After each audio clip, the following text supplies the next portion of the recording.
import dan export. Sebelum saya pergi ke definisi secara terperinci, adakah anda sebagai pelajar terfikir bagaimanakah sebuah kereta ataupun sebuah kereta lah ya, itu dihasilkan? Okey, melalui gambar rajah yang saya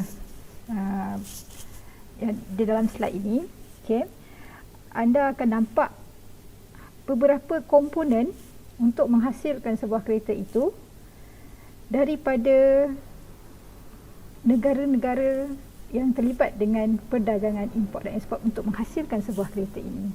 Okey, jadi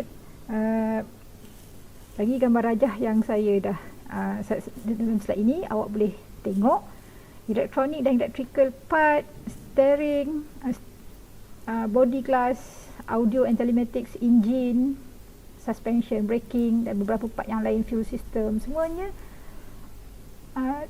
datang daripada negara-negara yang mempunyai kepakaran untuk mengeluarkan komponen-komponen itu.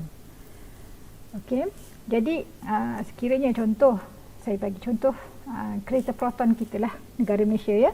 Okey, jadi anda boleh nampak gambaran banyaknya komponen-komponen itu kita import daripada luar dan dibawa ke dalam Malaysia untuk dipasang. Ada dua terma yang perlu saya huraikan mengenai perkara ini, iaitu CKD dan CBU. Iaitu CKD itu adalah complete knockdown dan CBU adalah complete build up.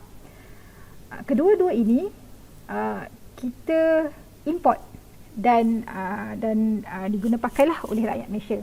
Okey, contoh, saya bagi contoh CKD So CKD ni apa? Complete knockdown. Complete knockdown ni bermaksud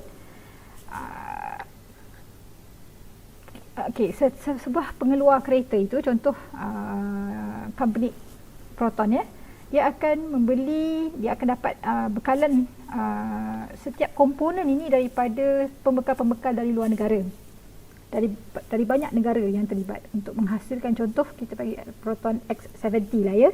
Okey, jadi complete knockdown tu maksudnya dia komponen-komponen tu datang daripada pelbagai buah negara dan diimport ke dalam Malaysia, dan Malaysia akan mengilang sebagai negara pengilang ataupun pengeluar kereta berjenama Proton itu, dipasang di Malaysia dan sebagai negara yang mengeluarkan produk Proton dikilangkan di Malaysia, dan itulah jenama Proton terhasil. Okey, dipasang dan dihasilkan melalui jenama Proton. Okey, itu adalah complete knockdown. Bagi terma CBU, complete build up. Complete build up ini adalah datangnya, importnya dengan satu unit sebuah kereta ni yang dah siap dibangunkan dan yang dah siap dikeluarkan oleh pengilang dari negara-negara luar. Okey, jadi contoh jenama-jenama yang complete build up ni adalah kereta Ferrari, kereta-kereta mewah, Volkswagen dan lain-lain. Awak boleh research tentang perkara ini ya, tentang jenama-jenama kereta yang datang ini. Bukan kereta saja, adalah motosikal ke, dan apa jenis barang, segala jenis barang yang datang dengan satu unit, itu dinamakan CBU, complete build up.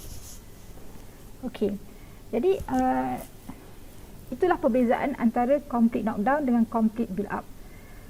Complete build up ni dia akan datang dengan kapal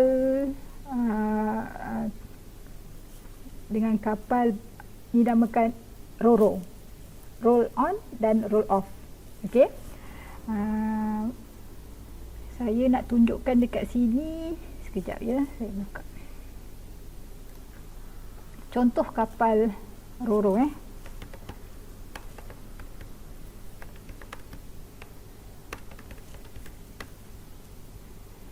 Okey. Alright.